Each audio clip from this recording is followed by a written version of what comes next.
नमस्कार, अभिवादन। मैं दुर्गेंद्र चौहान हूँ। अगले साल यानी कि 2024 में लोकसभा चुनाव होने वाला है, ये सभी को पता है।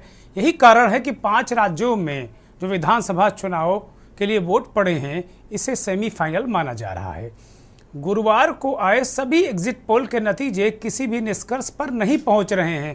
इससे केवल एक लाइन जरूर दिख रही है। कुछ एग्जिट पोल बीजेपी को तो कुछ एग्जिट पोल कांग्रेस को सरकार बनाते दिखा रहे हैं। कुल मिलाकर यह है कि सभी एग्जिट पोल के आंकड़ों के विश्लेषण से जो तस्वीर बन रही है वो बीजेपी के लिए बहुत उत्साहजनक नजर नहीं आ रही है। इन 5 राज्यों के चुनाव की अगर बात करें, लोकसभा चुनावों तक कांग्रेस से अगर बीजेपी को पार पाना है तो उसे अपने टेस्टेड फार्मूले में कुछ बदलाव करना होगा, क्योंकि अब वो फार्मूला टेस्ट में उतना कारगर साबित हो नहीं रहा है। यह बीजेपी के लिए संकेत भी है और संदेश भी है कि पार्टी अपने आप में बहुत सारे मॉडिफिकेशन कर ले, नहीं तो फिर स्थितियां परिस्थितियां उसके अनुरूप नहीं होने वाली हैं। ये बहुत महत्वपूर्ण संकेत है। ये इन चुनावों से बहुत सारे संदेश इन चुनावों से हमें मिल रहे हैं। तो कुल मिलाकर अगर देखा जाए तो बीजेपी को यही नसीहत, ये जो अब तक के एग्जिट पोल आए हैं और यही एग्जैक्ट पोल में अगर बदलते हैं तो ये अपने आप में एक अलग तरीके का संकेत और संदेश देंगे।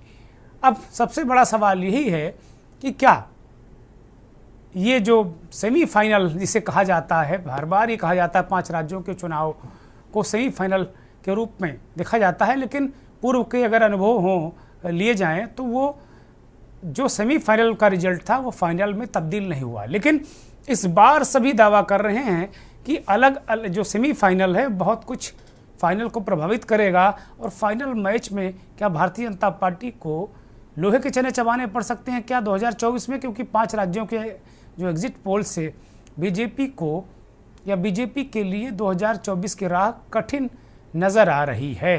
विधानसभा चुनाव के नतीजे आने में बस 2 ही दिन बाकी हैं और उससे पहले आए एग्जिट पोल कांग्रेस और बीजेपी दोनों के लिए नए रणनीति बनाने के लिए मजबूर कर रहे हैं। जहां कांग्रेस के लिए एग्जिट पोल 2024 की राह आसान कर रहे हैं तो वहीं बीजेपी के लिए चुनौतियां बढ़ा रहे हैं।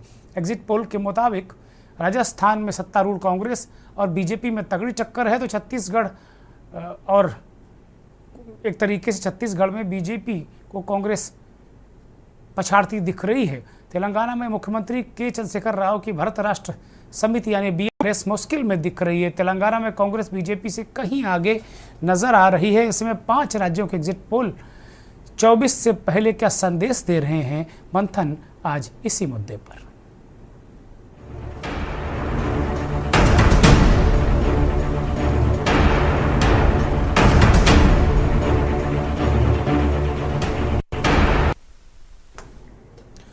पांच राज्यों के एग्जिट पोल को शायद अब ये बात समझ में आ जानी चाहिए, सभी बीजेपी को ये बात समझ में आ जानी चाहिए कि हार्ड कोर जो हिंदुत्व की पॉलिटिक्स से या धर्म की राजनीति से अब देश की जनता शायद अब उनकी तरफ रुख ना करे। यूं भी कहा जा सकता है कि अब जनता का मन भर चुका है। देश की जनता हिंदू हितों की बात तो चाहती है, पर वहीं आकर सुई अटकना नहीं चाहती कि वहीं आकर सिर्फ आकर सुई वहीं पर अटक जाए। दूसरे धर्मावलंबी हैं, धर्मावलंबियों को भी नुकसान ना हो, तकलीफ ना हो। जब धर्म के नाम पर अति होने लगती है तो मध्यमार्गी वोट पार्टी से किनारा करने लगते हैं। दिल्ली विधानसभा चुनाव में ही नहीं, बंगाल, हिमाचल और कर्नाटक विधानसभा के चुनाव में भी इसकी झलक हम देख चुके हैं।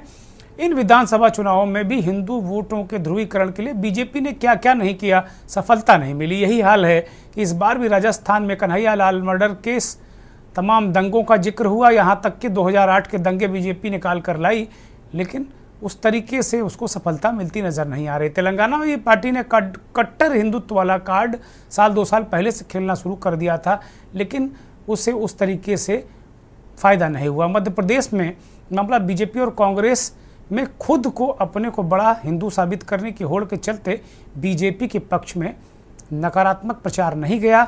शायद यही कारण है कि मध्य प्रदेश में बीजेपी अच्छा परफॉर्म करती दिख रही है। अगर इन एग्जिट पोल को एग्जैक्ट पोल में तब्दील होता हम देखें तब। इसी तरह जातिगत वोटर्स का रवैया साफ दिखा है। राजस्थान, मध्य प्रदेश और छत्तीसगढ़ में जाति जनगणना का वादा करने के बावजूद कांग्रेस को ओबीसी वोट बीजेपी की तुलना में कम मिलते दिख रहे हैं। इसमें कोई दो राय नहीं है कि बीजेपी के उत्थान के पीछे अगर हिंदुत्व रहा है तो बीजेपी के विस्तार के पीछे उसकी कल्याणकारी योजनाएं और ओबीसी का एक बहुत बड़ा बैकअप रहा है। शायद यही कारण है कि केंद्र सरकार ने मुफ्त जो खाद्यान्न योजना है उसको अगले 5 साल के लिए बढ़ाया है, पर शायद 2024 में बीजेपी को अपनी राह बदलने पर अब मजबूर होना पड़ेगा, क्योंकि कांग्रेस जो अब तक चौथे नंबर की पार्टी, तीसरे नंबर की पार्टी बन रही थी, राहुल गांधी जो लगातार जनता के मुद्दों को आधार बनाकर सरकार को घेर रहे थे, बीजेपी जिन्हें लगातार इग्नोर समझ रही थी, इग्नोर कर रही थी, इग्नोर मार रही थी, उनकी चुनाव लड़ने की रणनीति और मुद्दों ने एक बार फिर कांग्रेस को जिंदा करने की कोशिश की और जिंदा कर दिया है। बीजेपी को दक्षिण राज्यों में धूल चटाते हुए हिंदी हार्टलैंड कहे जाने वाले राज्यों में भी कांग्रेस ने एक तरीके से मजबूत दस्तक दी है, या यूं कहें कि मजबूत चुनौती खड़ी कर दी है। कुल मिलाकर अगर चुनौतियों की बात करें तो हमारी टीवी स्क्रीन पर, आपकी टीवी स्क्रीन पर वो चुनौतियां हैं जो बीजेपी के लिए बहुत मुश्किल पैदा करने वाली हैं। धर्म और जाति के नाम पर राजनीति नहीं चलेगी, ये बड़ी चुनौती है। आरएसएस भी ये कह चुका है कि भाई एक चेहरा और यही एक मुद्दे पर मामला बनेगा नहीं, केवल वेलफेयर स्कीम और विकास की राजनीति चलेगी। ये भी एक चुनौती की बात है और ये चुनौती उसको स्वीकार करनी होगी। ब्रांड तभी चलेगा जब लोकल आउटलेट्स शानदार होगा, यानी मोदी के साथ साथ जो क्षेत्रीय छत्रप हैं उनको भी मजबूत होना चाहिए। फाइनल जीतना है तो सहयोगियों की संख्या बढ़ानी पड़ेगी। राज्यवार सहयोगी तो हैं, बहुत 38-40 हैं एनडीए के साथ में, लेकिन बहुत सारे चीज़ें हैं। तेलंगाना के एग्जिट पोल के अनुसार अब दक्षिण का किला भेदना बीजेपी के लिए मुश्किल ही नहीं, असंभव सा दिख रहा है। अपनी परंपरागत राजनीति को बीजेपी को बदलना होगा और इसी के अनुसार अब चलना होगा। ये कुछ चुनौतियाँ हैं, कुछ सुझाव जैसी ये चुनौतियाँ हैं जो बीजेपी के लिए थोड़ी मुश्किल खड़ी कर सकती हैं। अब राज्यवार अगर देखें, इस बीच ओबीसी को लेकर लगातार चर्चा और परिचर्चा हो रही है, लेकिन इसमें एक बात देखने को आई है कि जो क्षेत्रीय दल हैं अगर वो बीजेपी के सामने ओबीसी कार्ड को खेलते हैं तो उन्हें ज़्यादा लाभ हो जाता है। इसके बनस्पत कांग्रेस को उस तरीके से वोटों में ओबीसी का लाभ होता दिख नहीं रहा है। तो अगर देखें, नरेंद्र मोदी ने बहुत सारी रैलियां की, बहुत सारी चीज़ें की। मोटे मोटे तौर पर अगर हम देखें तो एक बार राज्यों का जो पोल साफ पोल है, यानी एवरेज है, औसत है, वो हम स्क्रीन पर लेकर आते हैं। राजस्थान को अगर देखें तो बहुत सारे सर्वे अलग अलग तरीके की बातें कह रहे हैं, लेकिन अगर 5-6 सर्वे की बात हम करें तो ओवरऑल राजस्थान में जो एवरेज सीट है वो आप देखें तो जो 6 हमारे पोल हैं उनका जो पोल साफ पोल है वो आपके सामने है। और बीजेपी एवरेज अगर सभी का निकाला जाए तो बीजेपी को 101 सीट यानी बहुमत और कांग्रेस को 95 सीट यानी कांग्रेस पार्टी बहुमत से पीछे रह जा रही है। हालांकि अलग अलग तरीके के अपने सब सर्वे हैं, बहुत कुछ जो सर्वे हैं, एजेंसीज़ हैं, वो कांग्रेस पार्टी को त्रिशंकु विधानसभा के रूप में भी दिखा रही हैं। ये राजस्थान का है। एबीपी वोटर 94 से 114 बीजेपी और 71 से 91 कांग्रेस को वहाँ वो दिखा रहे हैं। इसी तरीके से आपके सामने इंडिया टीवी सेनेक्स का सर्वे है, वो 80 से 90 बीजेपी को और 94 से 104 कांग्रेस को दिखा रहा है। तो इस तरीके के बहुत सारे आंकड़े आपके पास 6 जो पोल्स हैं उनका एक पोल हम आपके सामने रख रहे हैं। तो एवरेज बहुत कांटे का मुकाबला राजस्थान में नज़र आ रहा है और 5-10 सीटें इधर उधर होती ही हैं, चाहे जितना आप पोल्स को करें। एक दूसरा आंकड़ा आपको मध्य प्रदेश का हम दिखाते हैं। मध्य प्रदेश को लेकर सबसे ज़्यादा असमंजस है, कन्फ्यूज़न है। यहाँ भी 3 जो सर्वेज हैं वो कांग्रेस की सरकार बनाती नज़र आ रही हैं। जो एजेंसियां हैं वो सर्वे एग्जिट पोल में अपने सर्वे एजेंसियां कांग्रेस की सरकार बनाते नज़र आ रहे हैं, लेकिन जो बाकी 3 हैं उनमें 2 बीजेपी को प्रचंड बहुमत दिला रहे हैं, यानी 150 से 160 के बीच, 140 से 162 के बीच। आज तक माइक्सिस इंडिया का सर्वे जो एग्जिट पोल है वो 140 से 162 बता रहा है। इसी तरीके से टुडे चाणक्य 151 से 160-62 तक बीजेपी को लेकर जा रहा है और जन की बात भी लगभग यही संकेत और संदेश बीजेपी के लिए दे रहा है। और इसका अगर एवरेज निकाला जाए तो बीजेपी यहाँ सरकार बनाती नज़र आ रही है और औसत यही निकल रहा है कि 135 सीटों के आसपास बीजेपी टिकेगी, कांग्रेस 93 के आसपास रह जाएगी। ये आंकड़ा है पोल्स का।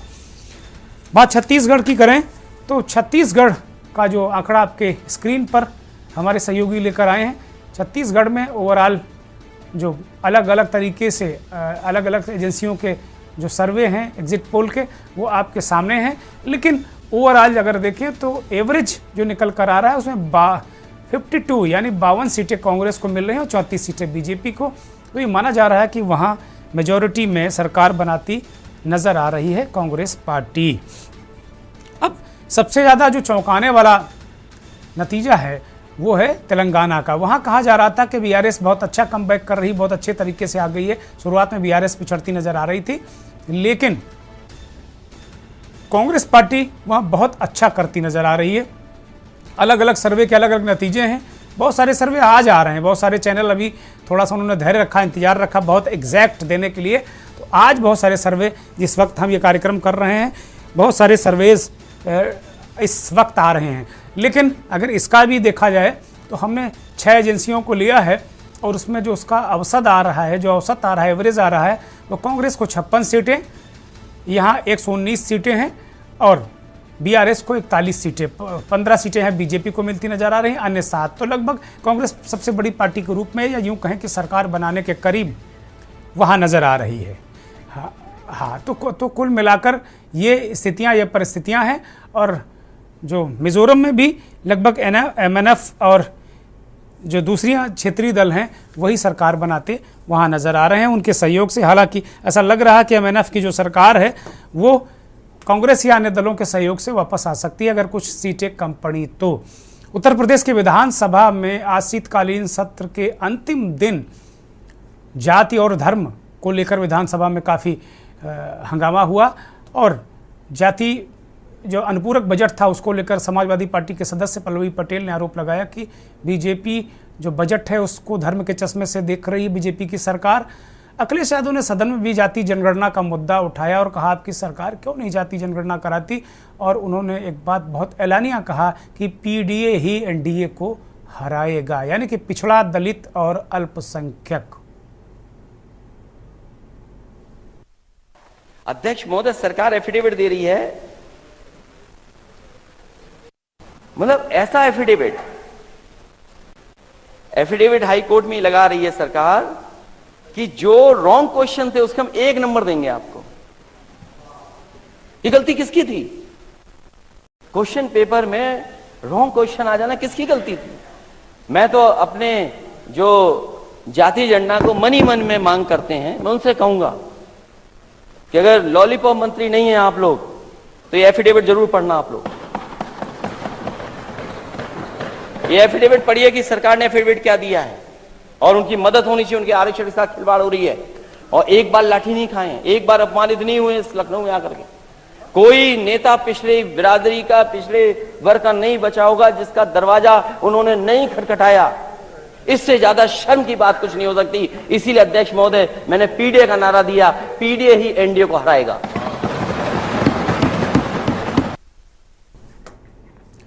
तो कुल मिलाकर ये परिस्थितियां सामने आ रही हैं। लेकिन तेलंगाना के चुनाव को एक बहुत बड़ा सैंपल माना जा रहा है। जैसा कि भी हमारे सहयोगियों से हमारी चर्चा भी हो रही थी कि तेलंगाना एक ऐसा स्टेट है जिसने कम से कम एक तरीके से ये ट्रेंड सेट किया है कि दक्षिण भारत में अगर देखा जाए तो कर्नाटक का चुनाव जीतने के बाद तेलंगाना के मतदाताओं को भी विश्वास हुआ कि कांग्रेस पार्टी के अंदर विजयश्री करने की क्षमता है, जीतने की क्षमता है, जीतने की इंस्टिंक्ट है कांग्रेस पार्टी के अंदर। और इसका असर ये हुआ कि वहाँ कांग्रेस पार्टी पिछली बार बहुत कम, बिल्कुल आसपास, वो 15-16 सीटों के आसपास थी और इस बार वो सरकार बनाती नज़र आ रही है। ये अपने आप में पॉलिटिकल पंडितों के लिए अपने आप में ये रिसर्च और एक तरीके से शोध का विषय है, क्योंकि ये एक ट्रेंड भी दिखाता है। अगर ये ट्रेंड दक्षिण के राज्यों में हालांकि है, ये जो उत्तर के राज्य हैं या हिंदी भाषी राज्य हैं वहाँ इस तरीके की ट्रेंड दक्षिण वाले उत्तर में सेट नहीं होते हैं, लेकिन ये एक संकेत है क्या 24 की राजनीति का, क्योंकि ये जो कर्नाटक के बाद जो तेलंगाना एक प्रयोगशाला के रूप में एक जीतने का मादा जो कांग्रेस पार्टी ने पैदा किया है, और एक टीम वर्क के साथ में डीके शिवकुमार, सिद्धरमैया ने, खड़गे ने मिलकर पूरा कर्नाटक का चुनाव जीता, मैनेज किया, और उसके बाद फिर यही टीम वहां पर पहुंची। खड़गे जो कांग्रेस के अध्यक्ष हैं मल्लिकार्जुन खड़गे साहब, उनके नेतृत्व में डीके शिवकुमार, सिद्धरमैया और पूरी टीम, राहुल गांधी, प्रियंका गांधी ने बाद में उसमें एस दिया, और फिर अंत में जो सोनिया गांधी की जो अपील कि उन्होंने 12 साल पहले इस राज्य को बनाया था, उसको लेकर बड़ी भावुक अपील उनकी थी, और उसका भी असर चुनाव में देखने को मिला है। तो कुल मिलाकर अगर देखा जाए तो ये तेलंगाना को हम बहुत सारे राज्यों, मध्य प्रदेश के आंकड़े बहुत चौंकाने वाले हो सकते हैं, राजस्थान में क्या होगा ये चौंकाने वाले हो सकते हैं, क्योंकि हिंदी हार्टलैंड में तो बीजेपी और कांग्रेस का बहुत तगड़ा मुकाबला होता ही है, और यहाँ एक दूसरे की सरकारें छीनने का मसला रहता है। लेकिन तेलंगाना में कांग्रेस अगर बीआरएस से छीन लेती है तो ये बहुत बड़ा, बीजेपी के लिए भी बहुत बड़ी मुश्किलें हैं, क्योंकि फिर ये कहा जा रहा था कि कर्नाटक जीतने के बाद दक्षिण का द्वार पूरी तरह बंद हो गया। मुझे लगता है अब असंभव हो गया दक्षिण में धंसना घुसना, और दक्षिण कांग्रेस के लिए बहुत हमेशा से बड़ा मददगार रहा जब पार्टी संकट में होती है। एक अपने आप में एक सैंपल साइज भी है। आप जिस तरह की स्थिति तेलंगाना में थी सीटों के लिहाज से, संगठन के लिहाज से कांग्रेस पार्टी की, उस तरह की स्थिति कमोबेश अगर 1 साल पहले राहुल गांधी की भर जोड़ो यात्रा के पहले देख रहे हो तो कांग्रेस भी कमोबेश इसी तरह की स्थिति में थी। कमजोर पार्टी, कोई भाव नहीं दे रहा, बहुत कम लोकसभा सीटें, बहुत कम राज्यसभा में भी सीटें बची, एक ऐसी पार्टी। और उसके बाद फिर एक तरीके से कहा जा रहा था कि बीजेपी के लोग या विपक्ष के लोग, ये सत्ता पक्ष के लोग ये गिनवाते थे कि राहुल गांधी के नेतृत्व में या राहुल गांधी के कैंपेन करते हुए कांग्रेस इतने चुनाव हारी है कि उनकी गणना ही करना बहुत मुश्किल हो गया है। लेकिन अब चक्री उल्टा चलने लगी है। राहुल गांधी मल्लिकार्जुन खड़गे जो कॉम्बिनेशन है, अब एक तरीके से इससे कार्यकर्ताओं में बहुत जोश जा रहा है। अगर तेलंगाना जीतते हैं तो पूरे दक्षिण में, और अगला संधान आंध्र प्रदेश होगा कांग्रेस का, उसके बाद फिर अन्य धीरे धीरे राज्यों की तरफ वो मजबूत होंगे जो उनका बेस वोट बैंक रहा है। और इसका असर जो अन्य राज्य हैं उनके चुनाव में उनके कार्यकर्ताओं पर पड़ेगा कि कांग्रेस भाई जीतती है, अब कांग्रेस भी जीतती है, केवल बीजेपी ही नहीं जीतती, कांग्रेस भी जीतती है। हमारे साथ राजनीतिक विश्लेषक राघवेंद्र सिंह राजू जुड़ गए हैं, और वरिष्ठ पत्रकार हमारे साथ ग्वालियर मध्य प्रदेश से संजय सोनी साहब जुड़ गए हैं। आज इस कार्यक्रम में हमने जाने माने राजनीतिक विश्लेषकों और वरिष्ठ पत्रकारों को ही आमंत्रित किया है, क्योंकि राजनीतिक दलों के अपने अपने दावे हैं और वो दावे करते हैं, करना भी चाहिए। जब तक अगर 3 तारीख नहीं आती है और सब कुछ आम नहीं हो जाता तो दावे करना लाजमी है। लेकिन हमारा चूंकि मकसद हल होता है, जो लोग फील्ड में रहते हैं, काम करते हैं, और एक न्यूट्रल छवि के लोग होते हैं और न्यूट्रल बात करते हैं। तो मोटे तौर पर अगर बात की जाए तो राघवेंद्र सिंह राजू से हम मंथन की शुरुआत करते हैं। राजू जी, जिस तरीके से अभी हमने देखा कि मोटे मोटे तौर पर जो हिंदी भाषी राज्यों में कांग्रेस से मुकाबला कांटे का बीजेपी और कांग्रेस का है 3 में, लेकिन तेलंगाना में कांग्रेस पार्टी बिल्कुल चुनाव जीतती नजर आ रही है।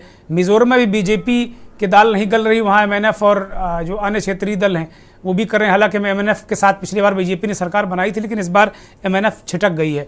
तो मेरा अपना मानना है कि क्या ये जो संकेत है ये बीजेपी के लिए कुछ सोचने पर मजबूर करता है क्या, अगर यही एग्जिट पोल एग्जैक्ट पोल में परिवर्तित हुए तो? नहीं, आपकी दुर्गेन जी दिखा रहे हैं कि एग्जैक्ट पोल एक पूर्वानुमान होता है, और ज्यादातर लोग जो एक सैंपल साइज होता है, कोई भी चैनल एक सैंपल साइज को लेकर के, और ये निश्चित तौर पर जो आप एग्जैक्ट पोल दिखाए हैं, मैं तो ये मान के चलता हूं कि जो मुद्दे थे, आपने जो बात कही थी हिंदुत्व राष्ट्रवाद का मुद्दा, तेलंगाना में 84% हिंदू समाज रहता है, और मैं समझता हूँ 12.5% 12.3% करीब वहां पर मुस्लिम आबादी है, और 3.2% करीब अन्य समाज है, सिख है, ईसाई। सबसे बड़ी बात यह है कि जो मुद्दा हिंदुत्व राष्ट्रवाद का था, दुर्गेंद्र जी, एक बहुत बड़ी घटना थी जो आपने देखा 25 सितंबर 1990 को, जब सोमनाथ से माननीय हमारे भारत के पूर्व प्रधानमंत्री निकल रहे थे, उसके ठीक 1 महीने पहले हमारे स्वर्गीय प्रधानमंत्री वीपी सिंह जी का मंडल का जो है आयोग की मामला जो है तेजी से पकड़ा हुआ था। अब उस मंडल के उसमें आप जो आज देख रहे हैं स्थिति, आज भी वही स्थिति है जातिगत जनगणना को लेकर के। एक नेगा शिगुफा जो बिहार से नीतीश जी ने छोड़ा, और मैं समझता हूं उनका जो ठीक समय पर जो है जो उन्होंने बॉल डाली है, तो ज्यादातर जो लोग थे, काफी क्षेत्रीय दल जो थे, वो भी भ्रमित रहे कि आखिरकार होगा क्या। और आज का जो मतदाता बहुत खामोश हुआ है, मतदाता वोट बूथ तक जाने पर भी अपनी बात खुल करके नहीं बताता है, क्योंकि वो बहुत जागरूक हो चुका है। इसलिए ये निश्चित तौर पर है, तेलंगाना में 64% करीब मतदान हुआ है, ये भी बहुत कम है। और कुछ घटना आपने देखा था कि दिल्ली की घटना से वहां पर जो है जो टीआरएस की बात आप चंद्रशेखर जी की कर रहे हैं, उनका बेटी का नाम भी उसमें कहीं आया। तो ये तमाम जो मुद्दे थे, और खास तौर से जो सबसे बड़ा मुद्दा था भ्रष्टाचार का, वो भ्रष्टाचार से ज्यादा बड़ा मुद्दा मैं समझता हूं इस बार मुद्दा बेरोजगारी का दुर्गेंद्र जी रहा है। मैं छत्तीसगढ़ भी गया, मध्य प्रदेश भी गया, और मैंने कई राज्यों में, राजस्थान भी गया, मैंने कई राज्यों में जाकर के इस बात को देखा कि जो मूलभूत मुद्दे थे, केवल लोग जो कुर्सी पाने और चोला का रंग बदल के, या सोए सपा में है तो शाम को बसपा में है, फिर भाजपा में है, केवल किस तरीके से कौन नेताजी चुनाव जीतेंगे। लेकिन अब जनता भी जागरूक हो गई है, आप योजनाओं का पिटारा भी आपने खोला, तो ये भी बात सच है कि जो प्रभाव योजनाओं के पिटारा में, जैसे आपने बताया मध्य प्रदेश में अंतिम समय में जब शिवराज जी ने देखा कि ये मामला फंस सकता है, तो उन्होंने लाडली योजना को सीधा सीधा महिलाओं के वोट को प्रभावित करने का काम किया। ये निश्चित तौर पर बीजेपी ने लोकसभा में कैबिनेट में तुरंत पास किया था, आपने देखा पिछले उसमें कि तुरंत महिलाओं को 33% का हक और अधिकार दे दिया। ये कांग्रेस के समय से चल रहा था कि महिलाओं को उनका हक और अधिकार मिले, तब उसका विरोध होता था। तो कहने का तात्पर्य यह है कि आगे आने वाला तो 2024 जिसकी आप समीक्षा भी इससे आधार पर कर रहे हैं, परिणाम तो कल के बाद परसों चौंकाने वाले होंगे। मैं नहीं समझता कि बहुत सारे जो चैनल दिख रहे हैं 160 सीटों तक स्वीप कर रहा है, ऐसा मैं नहीं दिखा रहा हूं कि बहुत बड़ा जादुई आंकड़ा जो लोग पेश कर रहे हैं। ये मैं समझता हूं कि यह हो सकता है किसी दबाव में वो चैनल दिखा रहे हों, लेकिन अब मैं देख रहा हूं सोशल मीडिया में, यूट्यूब में, और तो तमाम चीजें आ रही हैं सामने। आने वाले समय में जिस तरीके से भारतीय जनता पार्टी भी इस बात को मान के चलती है कि उत्तर प्रदेश में राम जन्मभूमि का 22 जनवरी को आप देख रहे हैं कि शुरुआत है उसका, इसके बाद कृष्ण जन्मभूमि और काशी विश्वनाथ, इस सब हिंदुत्व कट को तो गर्म किया जाएगा। साथ में ये भी बात समझ लीजिए कि मंडल वाला जो मामला आ रहा है, जो दलित और अति दलित और पिछड़ा वर्ग, इनको जो एक तरीके से राघवेंद्र जी तमिलनाडु में राघवेंद्र जी, वहां के चीफ मिनिस्टर स्टालिन साहब ने बीपी सिंह साहब की प्रतिमा लगा दी, और उसके प्रतिमा के अनावरण के वक्त विश्वनाथ प्रताप सिंह के परिवार को बुलाया, और अखिलेश यादव भी गए थे वहां। जी बिल्कुल सही बात है आपकी, और सही बात यह भी है कि जो दुर्गेंद्र जी, इंडिया जो गठबंधन है, कुछ सबसे इस बात पर जरूर है कि इंडिया गठबंधन ने जो प्रारंभिक तौर पर अपनी, जब लोकसभा का सत्र चल रहा था, जिस तरीके से मीटिंगें की थी, लेकिन जो चीज मध्य प्रदेश में दिखाया, और मध्य प्रदेश में 6-7 सीटों के तालमेल की बात थी, वहां के जो पूर्व मुख्यमंत्री थे दिग्विजय सिंह जी चाहते भी थे कि अखिलेश जी के साथ गठबंधन बना है, लेकिन मैं समझता हूँ कुछ राजनीति में बहुत सारे चीजों का लोग गुणा और आंकड़ा करते हैं।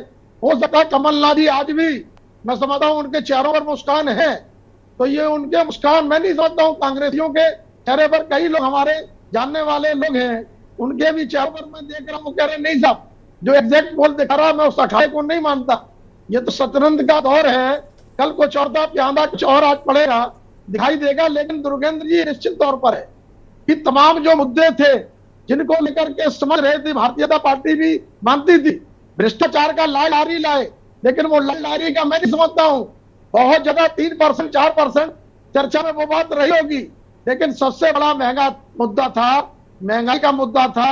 भ्रष्टाचार से बढ़कर के आपने जो मुद्दा देखा, महंगाई के बाद सबसे बड़ी पेंशन वाली बात भी थी, जो कर्मचारियों के पेंशन की बात आप जो बता रहे थे, तो पेंशन वाली बात, तो पेंशन की बात को भी तमाम जो कर्मचारी, ठीक है, बहुत सारे मुद्दे राघवेंद्र जी, बहुत सारे मुद्दे हैं, मुझे एक ब्रेक लेना है, मैं ब्रेक पर जा रहा हूं। वास्तव में मुद्दे बहुत सारे हैं, लेकिन मध्य प्रदेश का मसला बहुत उलझा हुआ नजर आ रहा है, राजस्थान का बहुत उलझा हुआ नजर आ रहा है, तेलंगाना और छत्तीसगढ़ बहुत साफ डायरेक्शन में नजर आ रहा है। लेकिन 2024 किस डायरेक्शन में जाएगा? क्या जो 5 राज्यों का चुनाव है इससे कोई डायरेक्शन मिलेगा क्या? ब्रेक के बाद। ब्रेक से वापस आ गए हैं और सवाल यही कि क्या ये जो 5 राज्यों के चुनाव के एग्जिट पोल हैं क्या एग्जैक्ट पोल में होंगे, और जो डायरेक्शन दिख रहा है इन एग्जिट पोल में, क्या ये 2024 के लिए बीजेपी को कोई नसीहत दे रहा है क्या? क्योंकि दक्षिणी जो राज्य हैं वहाँ तो पूरी तरीके से ये कहा जा रहा था कि दक्षिण का द्वार कर्नाटक है वो बंद हो गया, लेकिन अब मुझे लगता है कि दरवाजे बंद करके कांग्रेस पार्टी और जो अन्य विरोधी दल हैं भारतीय जनता पार्टी को उन्होंने चाबी सागर में फेंक दी। अब खुल नहीं सकता मामला। बहुत ही गंभीर स्थितियां बीजेपी के लिए साउथ में है। लेकिन हिंदी हार्टलैंड में बीजेपी हमेशा बहुत अच्छा करती रही है। हिंदी भाषी राज्यों में बीजेपी का परचम लहराता रहा है और मुद्दा रहा है हिंदुत्व। लेकिन सबसे बड़ी बात है कि चाहे राजस्थान हो चाहे अन्य जो राज्य हों, वहाँ हिंदुत्व का कार्ड पूरी तरीके से खेला गया। भ्रष्टाचार की बात की गई, लेकिन इस पर क्या बहुत सारे मुद्दे, महंगाई, बेरोजगारी, इस तरह के मुद्दे क्या भारी पड़े, ये बड़ा सवाल है। हमारे साथ एक और मेहमान शशिकांत त्रिवेदी साहब भोपाल से जुड़ गए हैं, वरिष्ठ पत्रकार हैं, राजनीतिक विश्लेषक हैं, लगातार हमारे साथ शामिल रहते हैं चर्चा में। मैं संजय सोनी, वरिष्ठ पत्रकार ग्वालियर से, मध्य प्रदेश से हमारे साथ जुड़े हैं। मैं संजय जी के पास जाऊंगा। संजय जी, मध्य प्रदेश को लेकर सबसे ज़्यादा चर्चा है इस देश में। 3 एग्जिट पोल कह रहे हैं कि मध्य प्रदेश में कांग्रेस किसी तरीके से पाला छू के सरकार बना लेगी, और 3 कह रहे हैं कि कांग्रेस का तंबू उखड़ जाएगा। आप चूंकि ग्वालियर चंबल संभाग में आप हैं और कांग्रेस के लिए सबसे महत्वपूर्ण एरिया यहीं रहा, यहीं से पिछली सरकार बनी है और यहीं इस बार भी दारोमदार है। क्या जमीनी स्थिति, क्या परिस्थिति? संजय सोनी।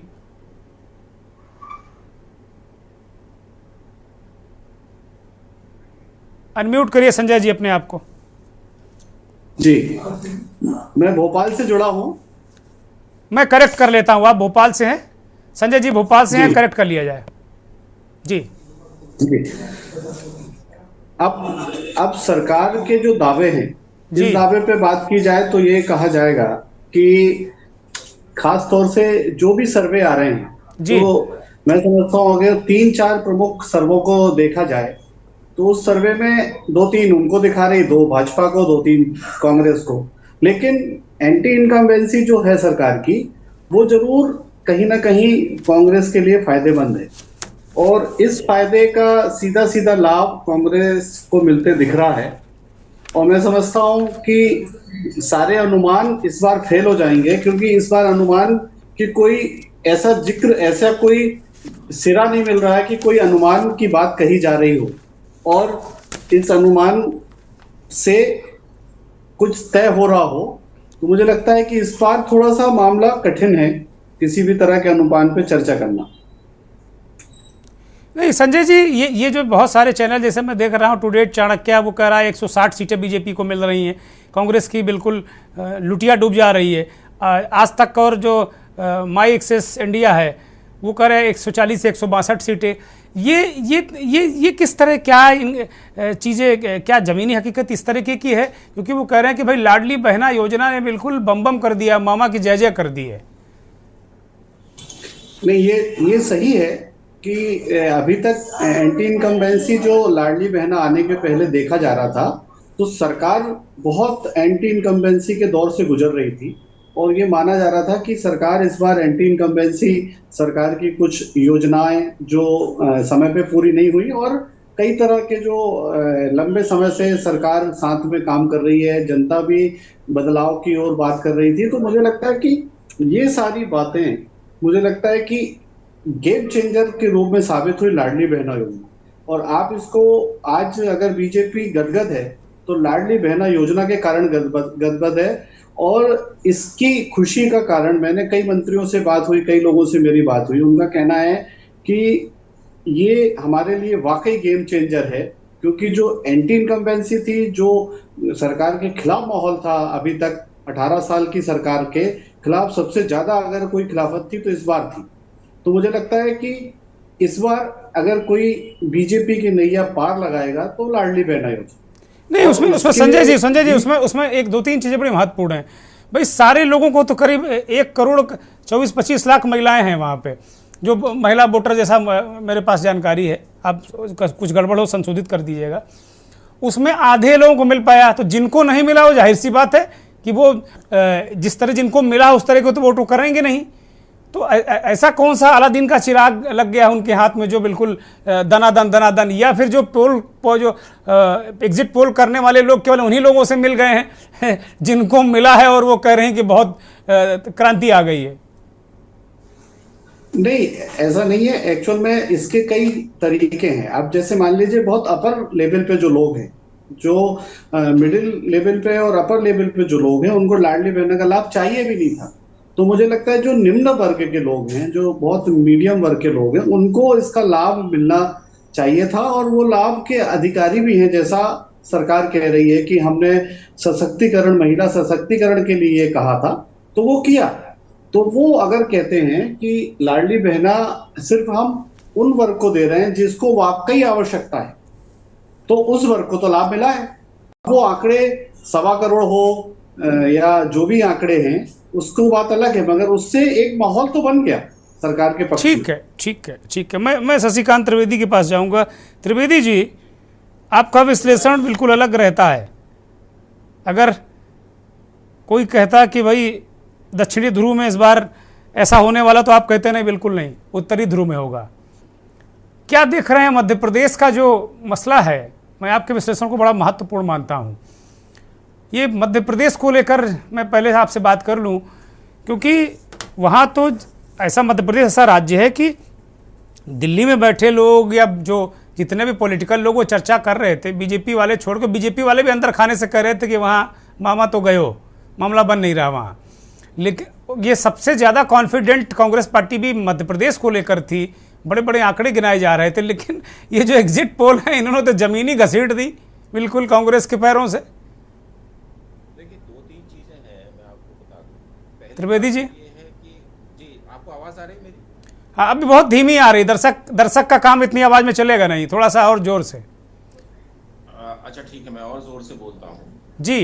क्या है कि जो चुनाव होते हैं उनमें भारत में जो आप पैटर्न देखेंगे जी, तो ज्यादातर हम लोग नेता चुनते नहीं है, हम लोग नेता उतारते हैं कुर्सी से। हमारा ये एक पैटर्न होता है जी।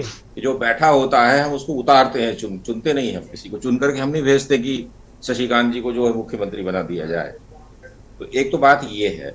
दूसरी बात ये है कि जो वोटर होता है वो जब तक गुस्से में वोट नहीं देता जी, जब उसको गुस्सा आ गया है, जैसे कि 2003-4 में जब हुआ था, जब उमा भारती ने एक कैंपेन चलाया और भारतीय जनता पार्टी की वो पोस्टर गर्ल थी और दिग्विजय सिंह सरकार के खिलाफ जो पब्लिक का गुस्सा था, खासकर सड़कों और बिजली को लेकर के, वैसा गुस्सा शिवराज सिंह चौहान सरकार के खिलाफ कहीं नहीं था जी। हाँ, उसकी वो डिग्री वो नहीं थी। गुस्सा था लेकिन डिग्री वो नहीं थी। गुस्सा था महंगाई को लेकर, गुस्सा होगा यूरिया को लेकर, गुस्सा होगा बेरोजगारी को लेकर, और गुस्सा होगा डीए को लेकर, गुस्सा होगा सैलरी नहीं मिलने को लेकर के। यानी मतलब बहुत सारे गुस्से, मल्टीपल जब गुस्से होते हैं तो डिग्री वो नहीं रहती है। ये हो गई दूसरी बात।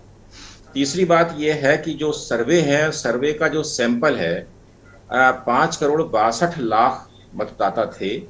75%, 76% अगर हम वोट देखें तो वोट डली हैं करीब 4,27,00,000।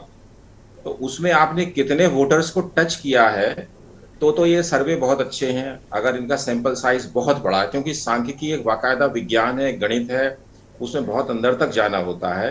बहुत सर्वाधिक सैंपल साइज 38 से 40 हजार है। इसके अलावा हमें कोई बड़ा, इससे ज्यादा बड़ा सैंपल साइज नहीं दिखा मुझे। तो वो भी 38 से 40 हजार एक जगह का नहीं होगा, वो मतलब सारे मध्य हाँ, प्रदेश पूरे सर्वे का। तो एक सीट का जो साइज है वो क्या है। फिर दूसरी सांख्यिकी मैंने खुद स्टडी किया है, एक मैं नाम नहीं लूंगा। एक सीट पर जो कांग्रेस का कैंडिडेट है उसको पिछले बार 51% वोट मिले थे, उसके कंपैरिजन में बीजेपी के उम्मीदवार को 27% वोट मिले थे। अभी दोनों को बराबर फिर से दोनों ही पार्टियों ने उन्हीं को टिकट दी है। तो क्या भारतीय जनता पार्टी का वो उम्मीदवार जिसे आपने दोबारा टिकट दी है 27% के गैप को कवर कर पाएगा? ये बात सर्वे के जो सांख्यिकी विशेषज्ञ लोग हैं, क्या उन्होंने इस बात को कंसीडर करके उस सीट को जिताने का कहीं टिक लगाया है कि नहीं ये जीत जाएगा? यानी 27% का गैप कवर करना बहुत बड़ी बात होती है किसी बीजेपी के कैंडिडेट के लिए या किसी कांग्रेस के कैंडिडेट जी। तो ऐसी मैंने कई सीट का सैंपल देखा, उसमें बहुत बड़ा बड़ा गैप है जहां कांग्रेस जीती थी पिछले बार। तो उस गैप को कवर करने के लिए भारतीय जनता पार्टी या इन चैनलों ने कुछ नहीं किया है। मतलब मुझे तो नहीं लग रहा कि कोई बड़ा भारी काम हुआ हो। दूसरी बात क्या है कि ये जो सरकार आई है 2018 में, वो आई थी संक्रमण काल में। उस समय भयानक स्थिति थी, कोविड की शुरू हो चुकी थी।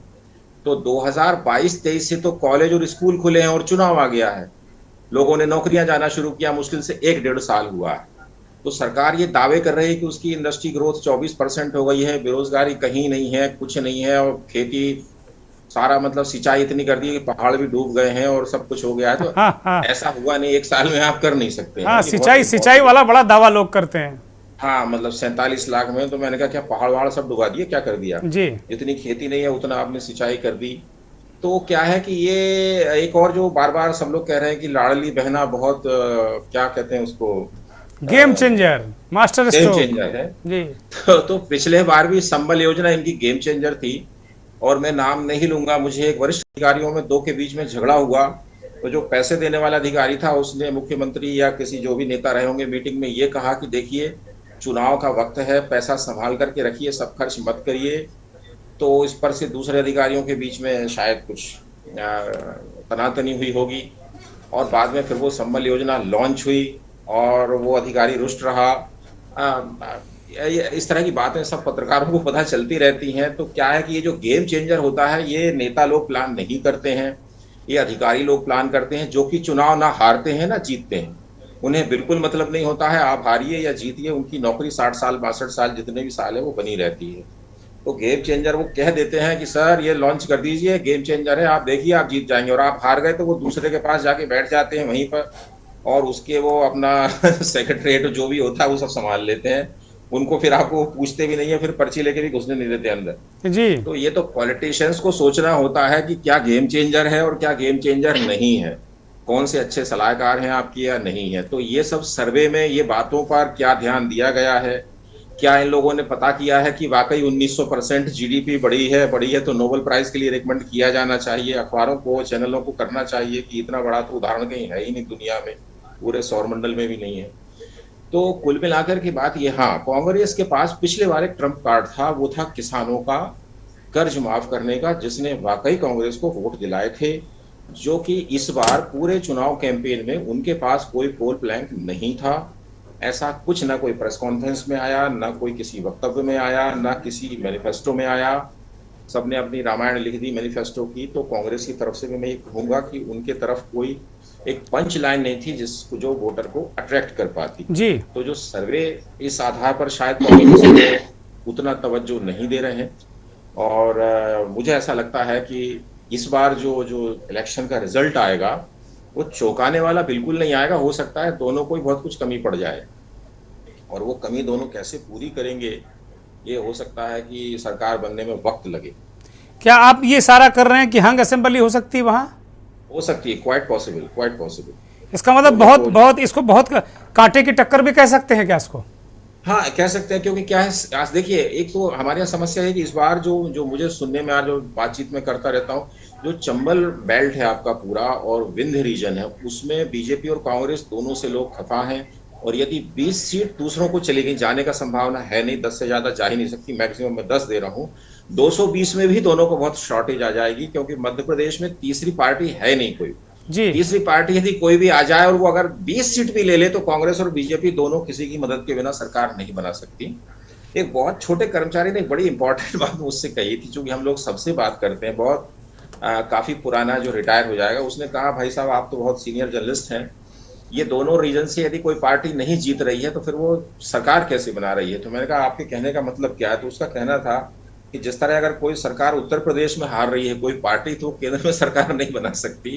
तो ये दोनों रीजन में यदि हार रही है कोई पार्टी तो सरकार नहीं बना पाएगी। दोनों रीजन कौन कौन से हैं वो? चंबल और आपका विंध्य रीजन में। अच्छा, तो बीजेपी यहाँ पिछड़ रही है क्या, ऐसी खबरें हैं क्या? वो जो सिटिंग के सरकार के बारे में वो कह रहा था, मतलब कर्मचारी तो नाराज जो है, ये हवा है दुनिया में, ओपीएस वगैरह को लेकर, इस तरह की चीजों को लेकर। हाँ, ओल्ड पेंशन स्कीम जरूर है कि कर्मचारी उसकी तरफ आकृष्ट हैं। लोगों का मानना है कि ओल्ड पेंशन स्कीम शुरू होना चाहिए। बीजेपी के पास कोई काउंटर स्कीम नहीं थी। कांग्रेस के पास एक बहुत अच्छा प्लान है जो उनके मैनिफेस्टो में उन्होंने कहा है कि हम 25 लाख रुपए तक का हेल्थ इंश्योरेंस करेंगे, जिसे उन्होंने बिल्कुल प्रचारित प्रसारित नहीं किया। बीजेपी ने कुछ भी उसका कोई काउंटर स्टेटमेंट या कोई मतलब वादा नहीं किया। रसोई गैस आपको जो है अभी 500 रुपए क्यों करना पड़ा, पहले क्यों नहीं कर दिया आपने, और अभी क्यों नहीं कर रहे हो? चुनाव होने के बाद क्यों करोगे? अभी तो आप सरकार में बैठे हो, केंद्र में भी आपकी सरकार है, आज ही से कर देना था। त्रिवेदी जी, मतलब आप ये मान रहे हैं कि जो ये इतने बड़े बड़े मतलब लैंडस्लाइड विक्ट्री या बिल्कुल प्रचंड बहुमत, ये सब नहीं होने वाला है, आप ये कहना चाह रहे हैं? नहीं, ये तो बिल्कुल नहीं होने वाला, क्योंकि मैंने आपसे कहा ना, पहली बात पे आप आइए, रूल नंबर ए कि क्या पब्लिक ने गुस्से में कांग्रेस के खिलाफ वोट दिया है? बिल्कुल नहीं दिया है। अगर गुस्से में नहीं दिया है तो आपको प्रचंड बहुमत बिल्कुल नहीं मिलेगा। वो प्रचंड बहुमत इसलिए आया था कि बिजली से और खासकर सड़कों से रोज हम भोपाल से इंदौर जाते थे। आप तो सुनकर आश्चर्य करेंगे कि मुझे प्रधानमंत्री मनमोहन सिंह जब वो नहीं बने थे, उन्होंने मुझे बुलाया था कि आप इंदौर आ जाइए, पर मेरे घर में मेरी माँ ने मना कर दिया कि कुछ भी हो जाए तो इंदौर नहीं जाएगा, क्योंकि रोज हादसे होते थे। मैं उनसे मिलने नहीं जा सका, बाद में वो प्राइम मिनिस्टर बन गए। तो एक कोई महत्वपूर्ण बात पे चर्चा करनी थी हमें। तो क्या है कि उस वक्त जो गुस्सा था पब्लिक में, विद्यार्थी पढ़ नहीं पाते थे, रिजल्ट बहुत खराब आते थे, तैयारी नहीं होती थी, मरीज परेशान होते थे, 8 बजे बाजार बंद हो जाते थे, बिजली बिल्कुल नहीं थी, कुछ नहीं खरीद पाते थे, बहुत अफरा तफरी का माहौल था। इसलिए पब्लिक बहुत गुस्से में थी। इसके उलट शिवराज चौहान, जिन स्थितियों परिस्थितियों का आपने जिक्र किया, शिवराज की सरकार ने कम से कम इन स्थितियों से मध्य प्रदेश को उबारा क्या, या नहीं, ये नहीं कहा जा सकता क्या? नहीं, मैंने कहा ना, उनको नोबेल प्राइज मिलना चाहिए, इस पर बाकायदा गहन अध्ययन होना चाहिए। 1900% ग्रोथ और 24% इंडस्ट्री ग्रोथ पर, जिसमें 3 साल कोरोना के। चलिए, नोबेल प्राइज वगैरह का, नोबेल प्राइज वाला काम भले न किया हो, लेकिन सड़कें तो ठीक ही की होंगी। नहीं, सड़कें आपने 15 साल के लिए की थी, बाकी अब मैं कई सड़कों पे जाऊंगा तो कई सड़कें तो खराब मिल रही। मेरे मोहल्ले और आसपास की भोपाल की सड़कें बहुत खराब है, सोनी जी बता देंगे आपको। सड़कों की स्थिति तो थी, ठीक हुई, बिल्कुल अच्छी हुई। भोपाल इंदौर कुल मिला के मध्य प्रदेश में आप मान रहे हैं कि मुकाबला बहुत कांटे का, जैसा शिवराज चौहान कह रहे हैं कि कांटा लाडली बहनों ने निकाल दिया, अब कोई कांटे का नहीं है। तो इसका मतलब आप मान रहे हैं कांटा निकला नहीं है, ना कांग्रेस का ना बीजेपी का। नहीं, देखिए, उसमें आपको एक आंकड़े पे जाना पड़ेगा। शायद लाडली बहनों की संख्या 1 करोड़ समथिंग है। 1 करोड़ 27 लाख किसान है, सॉरी 76% वोट गए, तो 4 करोड़ 27 लाख वोट गिरे हैं। तो किसानों ने क्या आपको वोट दिए हैं, ये भी देखना पड़ेगा। अगर एक आपको सारी लाडली बहनों ने दे दी और किसानों ने आपके खिलाफ कर दिया, तो आपके वो वोट 0 हो गए, फिर बाकी वोटों में से फैसला होगा। तो क्या है, ये आंकड़ों का, चूंकि मैथमेटिक्स का स्टूडेंट रहा हूं, तो आंकड़ों पे यदि कोई सर्वे कर रहा है तो वो पहले तो मुझे ये बताया कि क्या वो सांख्यिकी में उसने पोस्ट ग्रेजुएशन किया है, तब वो बात करे। नहीं किया है तो अंदाज मारा है और कुछ नहीं है। ठीक है, एक सवाल छत्तीसगढ़ को लेकर आपसे कर लेते हैं कि छत्तीसगढ़ में ज़्यादातर सर्वे ये लाइन दे रहे हैं कि भूपेश बघेल की सरकार बन रही है, लेकिन क्या बीजेपी वहाँ बहुत बेहतर नहीं कर पाई? वो क्या वजहें रही वहाँ पर? जनता ने उनको हटा दिया, तो भूपेश बघेल की सरकार को 5 साल मौका दिया है। अगर वो उन्होंने काम अच्छा किया है, जैसा कि खबरों में सुनने में आता है, कुछ स्कीम्स उनकी बहुत अच्छी हैं, हालांकि कई समस्या है, नक्सलाइट वगैरह समस्याएं चलती नहीं है। अगर पब्लिक ने उनको एक चांस और दिया तो मुझे लगता है कि सरकार शायद कांग्रेस की आ जाए फिर से, क्योंकि बीजेपी के पास वहां कोई लीडर नहीं है अभी। मतलब जो पहले हुआ करते थे वो लीडर यहाँ नहीं बीजेपी के पास। इसलिए छत्तीसगढ़ में ऐसा लग रहा है कि शायद कांग्रेस डोमिनेट कर जाएगी। हो सकता है थोड़ा बहुत मार्जिन कम हो, लेकिन छत्तीसगढ़ में शायद सरकार बना सकती है। अच्छा, तेलंगाना को शशिकांत जी, तेलंगाना को हम देख रहे हैं कि एक ऐसा राज्य जहां ऐसा लग रहा था कि भाई टीआरएस के बाद, बीआरएस के बाद बीजेपी, हालांकि विधानसभा में कांग्रेस ही दूसरे नंबर की पार्टी थी, लेकिन पब्लिक में बीजेपी दूसरे नंबर की पार्टी दिख रही थी पूरे तेलंगाना में। उन्होंने बाकायदे जो नगर निगम का, हैदराबाद नगर निगम का चुनाव हिंदुत्व के मुद्दे पर योगी आदित्यनाथ और पला जितने हिंदुत्व के टॉप गन्स थे, मोदी, अमित शाह, सारे लोग प्रचार करने गए, 45 सीटें भी उन्होंने जीती। तो ऐसा लग रहा था 2 साल पहले कि वो इस बार तेलंगाना फतेह करके मानेंगे, बड़ी लंबी तैयारी थी, लेकिन अचानक बिल्कुल गुब्बारे जैसा मामला पिचक गया वहाँ पे। और जो कांग्रेस कहीं, या ये कहें उत्तर प्रदेश और मध्य प्रदेश की भाषा में कि ना 3 में ना 13 में, वो सरकार बनाती नजर आ रही। तो ये जो सैंपल साइज एक तरीके से एक सैंपल है, एक अपने आप में ये है कि कांग्रेस के कार्यकर्ता में एक संदेश, अगर तेलंगाना इसी तरीके से जीते जो एग्जिट पोल है, तो एक संदेश जाएगा। एक ही अपने आप में मॉडल है कार्यकर्ता के लिए कि भाई आप ये स्टेट भी जीत सकते हो जहां आपका वजूद खत्म हो गया। कांग्रेस 15-16 सीटों से अगर बहुमत की तरफ जा रही है, 4-5 गुना सीटें बढ़ रही हैं। तो क्या इस तरीके का ट्रेंड या इस तरीके की चीजें क्या आगे बढ़ेंगी क्या 2024 की तरफ, शशिकांत जी?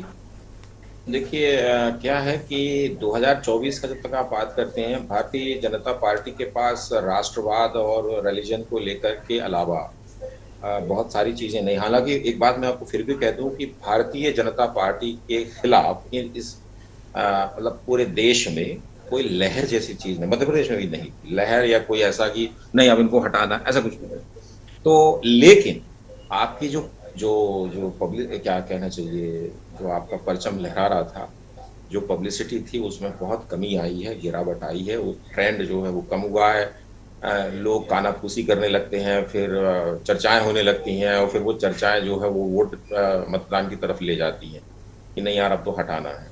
तो जो 24 का चुनाव है, ये 5 राज्य एक ट्रेंड बता देंगे, उसके बाद आपको इम्प्रूव करना पड़ेगा। अगर आप नहीं करेंगे तो पब्लिक है, ये पब्लिक यहाँ पर, भारत बहुत खूबसूरत हमारा देश है, यहाँ पब्लिक सबसे ऊपर है। और हम सबके अनुमानों से, अभी भी मैं कह रहा हूँ आपसे कि जितने सर्वे हैं मेरे आपके सबके अनुमानों से उलट रिजल्ट आ सकते हैं, इसमें कोई दो राय नहीं। और पब्लिक बहुत सही चुनती है, जिसको भी चुनती है। आप बाद में जब एनालिसिस करने बैठते हैं तो आपको लगता है कि नहीं ये गलत नहीं चुना है, ये सही चुना है, ये कभी है आपको लगे। मगर 24 के चुनाव से पहले भारतीय जनता पार्टी को अपनी जो गिरावट आ रही है धीरे धीरे वो उसको इम्प्रूव करना पड़ेगा इस रिजल्ट्स के बाद। ये ऐसा मैं मानता हूँ। ठीक है, संजय सोनी जी के पास जाऊंगा। संजय सोनी जी, शशिकांत जी ने बड़ी महत्वपूर्ण बात कही कि बीजेपी को अपने टूल्स, हथियार कुछ नए सिरे से उनको धार लगानी पड़ेगी, क्योंकि अब सिर्फ हिंदुत्व धर्म राजनीति, अब ये सब पाकिस्तान ये सब चलेगा नहीं, क्योंकि उतना असरकारी ये हथियार नहीं रहे। साउथ में तो बिल्कुल नहीं रहे, कल कर्नाटक में औंधे मुगरे और तेलंगाना में भी कहीं पता नहीं चल रहा उनका कहाँ गए। तो साउथ में तो बिल्कुल भूल जाइए। जबकि अभी राघवेंद्र जी कह रहे थे कि 84% वहाँ हिंदू है तेलंगाना में, और वहाँ भी अगर आपका हिंदुत्व कार्ड ये जो है सारी चीज़ें नहीं बहुत ज़्यादा बढ़ती चलती दिख रही हैं, तो थोड़ा सा चीज़ें सोचने पर मजबूर करेंगी। मेरा सवाल यही है, चूँकि अब ये मंथन अंतिम चरण में है, कि क्या बीजेपी को अपनी रणनीति नीति बहुत सारी चीज़ें बदलनी होंगी अगर ये परिणाम यही जो एग्जिट पोल में है छत्तीसगढ़, मध्य प्रदेश, राजस्थान, तेलंगाना और मिजोरम को लेकर?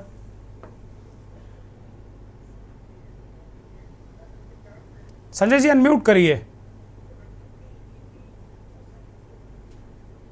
ये तो एग्जिट पोल है।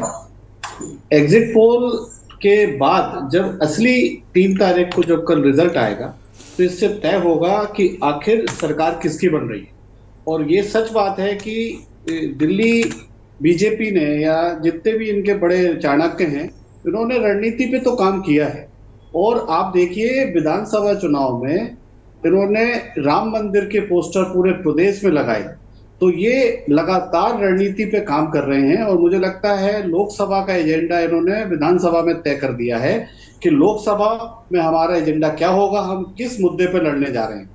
उसका मार्फत उन्होंने मध्य प्रदेश विधानसभा चुनाव को भी बनाया है। तो इस चुनाव के जरिए वो लोकसभा के अंक गणित को साधने का काम कर रहे हैं।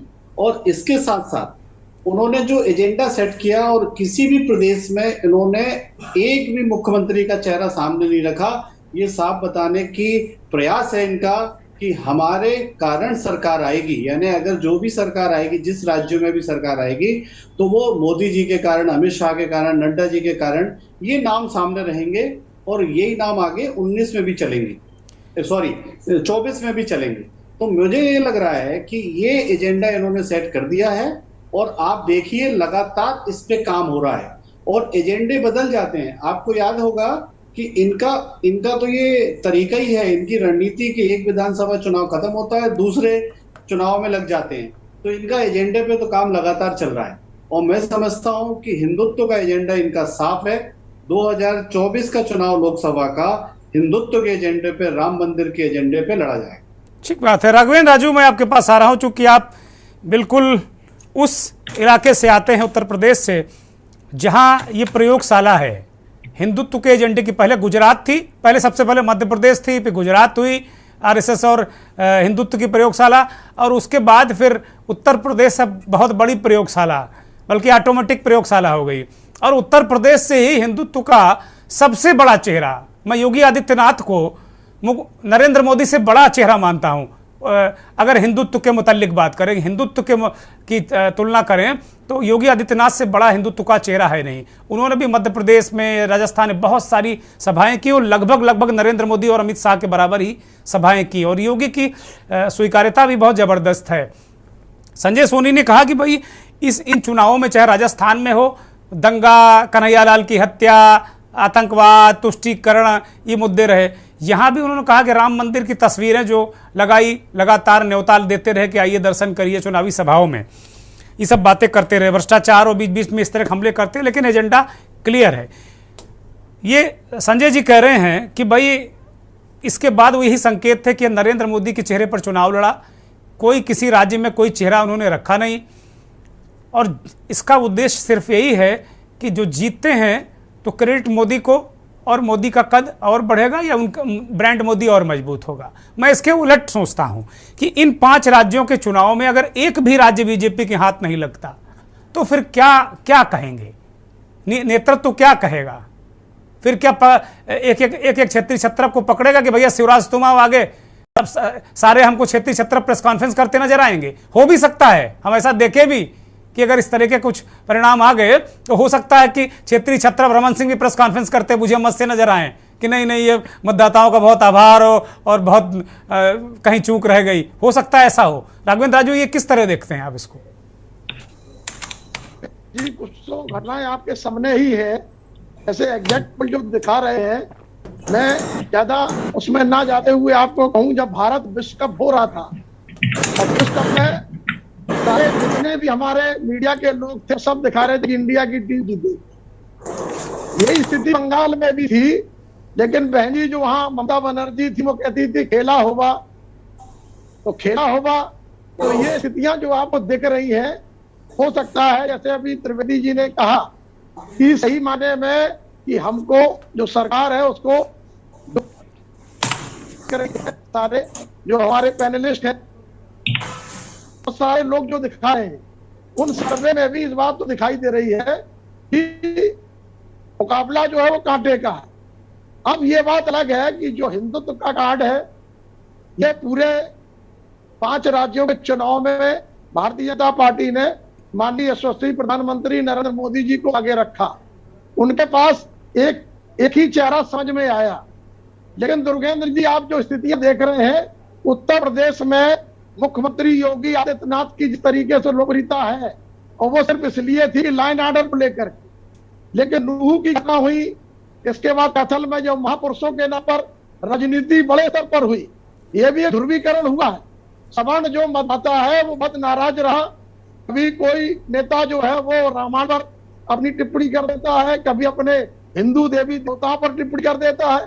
जो बीजेपी का सबसे उससे जुड़ा हुआ है, तो उसमें ये निश्चित तौर पर है कि सवर्ण समाज को भी आप हार नहीं सकते।